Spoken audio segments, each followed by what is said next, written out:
টুবুসোনার এখন hair cutting হচ্ছে, টুবুসোনার মুন্ডন হচ্ছে। তো আরে কিছু করবে না, কিছু করবে না, চুলগুলো কাটা হচ্ছে।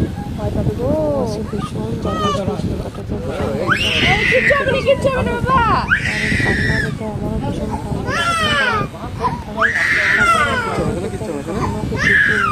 ভীষণই কান্না করছিল। তাও কি করা যাবে, আচ্ছা মামা এই যে এই যে এই যে থাকতে হবে। এই যে আমাদের চুল কাটা এতটা চুল এখন চুল কাটার পর যে নিয়মটা আছে সেই নিয়মটা আমরা ঘরের মধ্যে করে নিয়েছি। করার পর এখন তোমাদের দাদা ভাই আমার মেসের সঙ্গে চলে গেছিলো নদীতে দিতে, কারণ এটা নদীতে ভাসিয়ে দিতে হবে। তো একদম নদীর সাইডটা তোমরা দেখতেই পাচ্ছ কি সুন্দর লাগছে।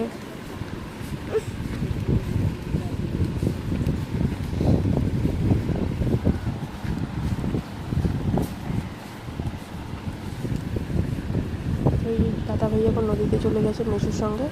তো এখন দাদা ভাই তখন নদীতে নামেনি, তো নদী ভীষণ ভয় পায়, জল ভীষণ ভয় পায়।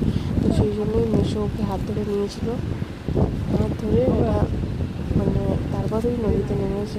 ভীষণই ভয় পাচ্ছিলো, ওই জন্য বেশি দূরে নামেনি, ওপর থেকেই দিয়ে দিয়েছে। তো আজকে ছিল লাস্ট পুজোর লাস্ট নিয়ম, তো আজকে এটা শেষ হয়ে গেল। তো তোমরা টুকুসোনাকে এতটাই ভালোবাসো, তো সেই জন্য আমি তোমাদের সঙ্গে ওর এই মোমেন্টটাও তোমাদের সঙ্গে শেয়ার করলাম। যতটা পেরেছি ক্যামেরাবন্দি করে রেখেছি, স্মৃতি হিসেবে রয়ে যাবে। কারণ এই সময়টা আর কখনো হয়তো আসবে না, যেই সময় চলে যায় সেই সময় কখনো আর আসে না। তো থ্যাংক ইউ ভিডিওটা শেষ পর্যন্ত দেখার জন্য।